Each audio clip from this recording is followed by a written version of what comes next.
तो आज आप लोग पढ़ेंगे हिंदी व्याकरण में संज्ञा। क्या पढ़ना है? संज्ञा। तो सबसे पहला क्वेश्चन हमने लिखा है, संज्ञा किसे कहते हैं? क्या लिखे हैं? संज्ञा किसे कहते हैं?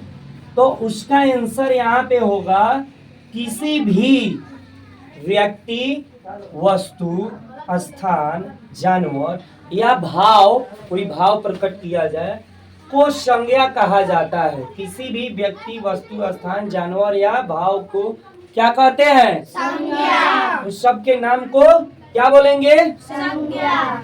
जैसे राम, किसी भी व्यक्ति, वस्तु, स्थान, जानवर के नाम या भाव को संज्ञा कहा जाता है। जैसे राम, मोहन, कुर्सी, पटना, दिल्ली, गाय, बैल, चोट, ईमानदार, बेईमान, अच्छा, बुरा, ये सारे क्या हो जाएंगे? संज्ञा। यानी इस धरती पे जितने सारे चीज हैं, सभी चीज का कोई ना कोई क्या है? नाम है। और उसी नाम को हम क्या कहते हैं? संज्ञा बोलते हैं। क्या बोलते हैं? संज्ञा। संज्ञा कितने प्रकार के होते हैं? तो संज्ञा 5 प्रकार के होते हैं।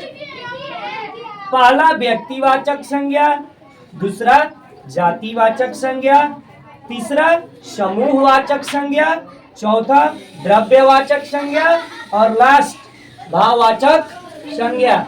संज्ञा कितने होते हैं? 5। व्यक्तिवाचक, जातिवाचक, समूहवाचक, द्रव्यवाचक और भाववाचक। संज्ञा हमने बताया 5। पहला व्यक्तिवाचक, तो किसी भी खास, कोई भी खास नाम को संज्ञा, कौन सा संज्ञा?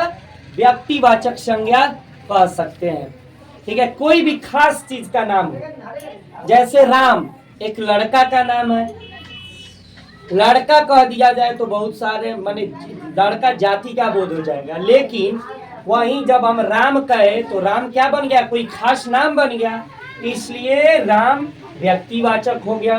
गाय, जानवर बहुत सारे होते हैं, लेकिन उन सारे जानवरों के बीच में किसका नाम आया? गाय। गाय एक क्या चीज बना? खास नाम बन गया, तो इसलिए व्यक्तिवाचक।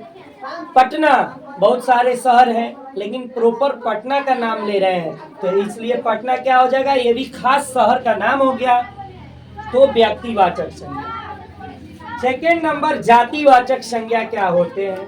तो वह शब्द जिस शब्द से उसके पूरे जाति विशेष का बोध हो जाए, वैसा शब्द जिस शब्द से उसके पूरे जाति का बोध हो जाए, वह क्या कहलाएगा? जातिवाचक संज्ञा। क्या कहलाएगा? जातिवाचक संज्ञा। जैसे डॉक्टर, डॉक्टर कह दिया जाए तो हमने किसी खास डॉक्टर का नाम नहीं लिया। हमने किसी खास डॉक्टर का नाम लिया? तो डॉक्टर यानी इस धरती पे जितने सारे डॉक्टर हैं, उन सभी डॉक्टरों का बोध करा रहा है, इसलिए डॉक्टर क्या हो जाएगा? जातिवाचक। पूरे जाति का बोध करा दे रहा है। लड़का, लड़का जितना दुनिया का लड़का होगा उस सारे लड़का जाति का बोध करा रहा है। लड़की ठीक उसी तरह। माता, जितने सारी माताएं हैं उन सारे माताओं का बोध करा रहा है, इसलिए माता क्या हो जाएगा? जातिवाचक। औरत, फूल, फूल में गुलाब भी होते हैं, चंपा, चमेली, अनेकों प्रकार के फूल होते हैं, लेकिन किसी खास का नाम नहीं, सीधा लिखा गया है फूल, इसलिए फूल जाति का बोध हो जा रहा है। किताब, इंग्लिश का, मैथ का, साइंस का, एसएसटी का, लेकिन नहीं, सिर्फ किताब दे दिया गया है, तो किताब जाति का बोध करा दे रहा है। क्या समझ गए? रिमूव करें। 3 और बताएंगे, समूहवाचक, द्रव्यवाचक और भाववाचक। हमने लिखा 3 नंबर में समूहवाचक संज्ञा। 3 नंबर में क्या लिखा है?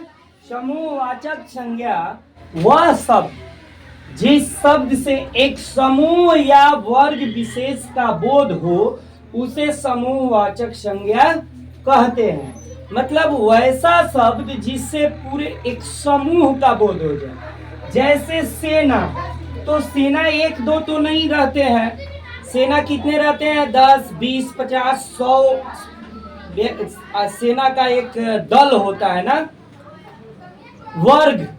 एक वर्ग में, एक क्लासरूम में एक दो बच्चे तो नहीं बैठते हैं, 20-25 का एक समूह रहता है, इसलिए वर्ग कौन सा शब्द हुआ? समूहवाचक संज्ञा। फिर हमने क्या लिखा है? दल। दल, बहुत सारे दल होते हैं जिसमें 20-25 व्यक्तियों का मिला करके एक दल बनाया जाता है। झुंड, कोई झुंड में बहुत सारे भेड़ बकरियों का झुंड भी रहता है, गायों का झुंड। क्या? तो झुंड क्या हुआ?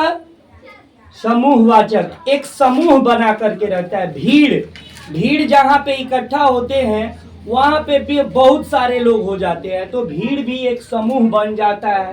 परिवार में 5-10 व्यक्ति रहते हैं सदस्य, तो वो परिवार क्या बन जाता है? एक समूह, समूहवाचक संज्ञा। क्लियर? नेक्स्ट, द्रव्यवाचक संज्ञा क्या है? तो जिस संज्ञा से नाप तौल वाली वस्तुओं का बोध हो, जिस संज्ञा से, जिस शब्द से नाप तौल वाली वस्तुओं का बोध हो, उसे द्रव्यवाचक संज्ञा कहते हैं। जैसे चांदी, लोहा, सोना, दूध, पानी, तेल इत्यादि, इन सारे सामग्रियों को नापा या तौला जा सकता है, इसलिए ये क्या है? द्रव्यवाचक।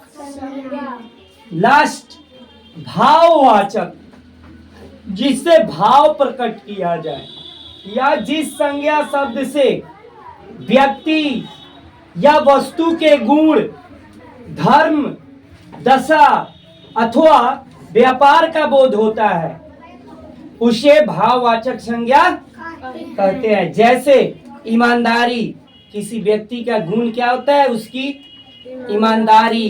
कोई व्यक्ति बेईमान होता है, कोई लड़का अच्छा होता है, उसके पास अच्छाई है, किसी का बुराई होता है। अच्छाई, बुराई, ईमानदारी, बेईमानी, ये सारे क्या दर्शाते हैं? गुण को दर्शाते हैं, उस व्यक्ति के गुण को। तो जो शब्द गुण को दर्शाए वो क्या कहलाएंगे? भाववाचक संज्ञा।